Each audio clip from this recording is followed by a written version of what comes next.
নমস্কাৰ। বৰ্ণিল যাত্ৰাপথত অভিজ্ঞতাৰ ডায়েৰীৰ অন্য এটি খণ্ডলৈ আপোনালোক সকলোকে মই স্বাগতম জনাইছোঁ।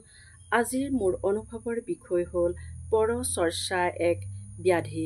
এটা অতি সহজতেই কৰিব পৰা কাম হ'ল পৰচৰ্চা, যিটো কৰিবলৈ টকা পইচাৰ কোনো ধৰণৰ প্ৰয়োজন নহয়। আনৰ বিষয়ে বেয়াকৈ আলোচনা। পৰচৰ্চাই ব্যাধিটো প্ৰত্যেক ঠাইতে আমি দেখিবলৈ পাওঁ। বিয়া বাৰু মেল মিটিঙৰ পৰা আৰম্ভ কৰি ঘৰখনলৈকে সকলোতেই এই বিষয়টোৱে গুৰুত্বপূৰ্ণ স্থান লাভ কৰে।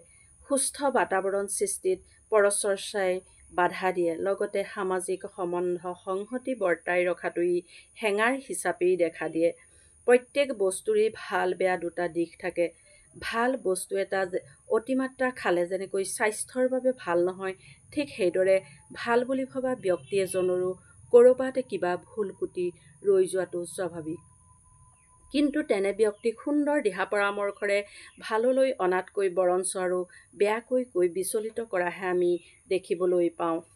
বৰ্তমান বিশ্বায়নৰ যুগতো যদিও ব্যস্ততা বাঢ়িছে, তথাপিও তাৰ মাজতেই পৰচৰ্চাই কিন্তু বাৰুকৈয়ে ঠাই দখল কৰি আহিছে। মোবাইলত ফোন যোগেদিয়ে হওক বা হোৱাটছএপতেই হওক, আনৰ দুখ-কুটিৰ পুংখানুপুংখ বিশ্লেষণ হৈ থাকে। ভাল কামৰ চৰ্চা হ'ব লাগে, যেনে ভাল গুণসমূহৰ চৰ্চা, আনৰ হিত সাধন কৰিব পৰা চৰ্চা, যিবিলাক চৰ্চাই সমাজখন আগুৱাই নিব পাৰে, পৰচৰ্চা নহয়। আমি এই বিষয়টোৰ পৰা সাৱধান হ'বলৈ নৱ প্ৰজন্মকো শিকোৱাৰ দৰকাৰ। তেতিয়াহে এটা সুস্থ বাতাবৰণ সৃষ্টি হ'ব। পৃথিৱীপৃষ্ঠৰ সমাজখনত ভাতৃত্ববোধৰ এনাজৰীডাল কটকটীয়া কৰি ৰাখিবলৈ হ'লে পৰচৰ্চাক আমি আওকাণ কৰিবই লাগিব। ধন্যবাদ।